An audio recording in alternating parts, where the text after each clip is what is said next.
चिंता से रहे हमर चिंता से रहे हमर गाला करे डीजे अमित तिवारी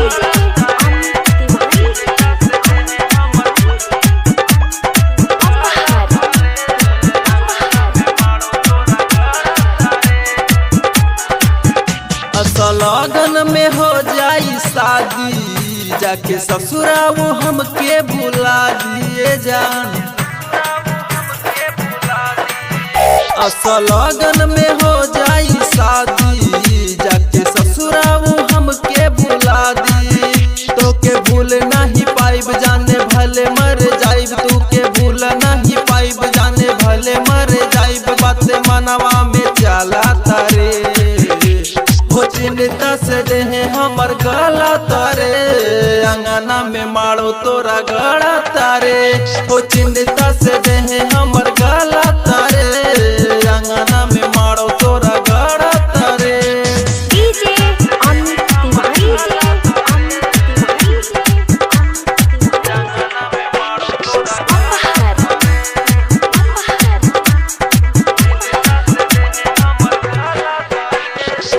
दिल के धड़कन चले तोहरा नावे, बेरी बेरी इता तोहके बोलावे। तोहके देखेला ही तरसत बायखिया, रातों ई दिनवा ई लोरवा बहावे। दिल के धड़कन चले तोहरा नावे, बेरी बेरी इता तोहके बोलावे। तोहके देखेला ही तरसत बायखिया, रातों हो दिनवा हो लोरवा बहावे। सुना हमर दिल जानी तू ही बाड़ू जिंदगानी, सुना हमर दिल जानी तू ही बाड़ू जिंदगानी। बात मनवा में चला तारे हो चिंता से रहे हमर गला तारे, अंगना में मारो तोरा गड़ा तारे। हो चिंता से रहे हमर गला तारे, अंगना में मारो तोरा गड़ा तारे। डीजे अमित तिवारी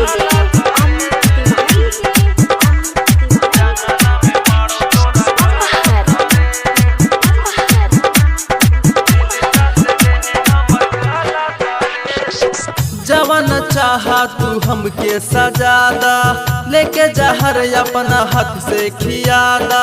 कैसे अर्जुन के तू गैलू भुलाई, अमित आशिक हो लोरवा बहाई। जवन चाहा तू हमके सजादा, लेके जहर अपना हाथ से खियादा। कैसे राहुल के तू गैलू भुलाई, अमित आशिक हो लोरवा बहाई। दूरी भइल बा जरूरी बाटे कामन मजबूरी, दूरी भइल बा जरूरी बाटे कामन मजबूरी। बात मनवा में चला तारे हो चिंता से रहे हमर गला तारे, अंगना में मारो तोरा गड़ा तारे।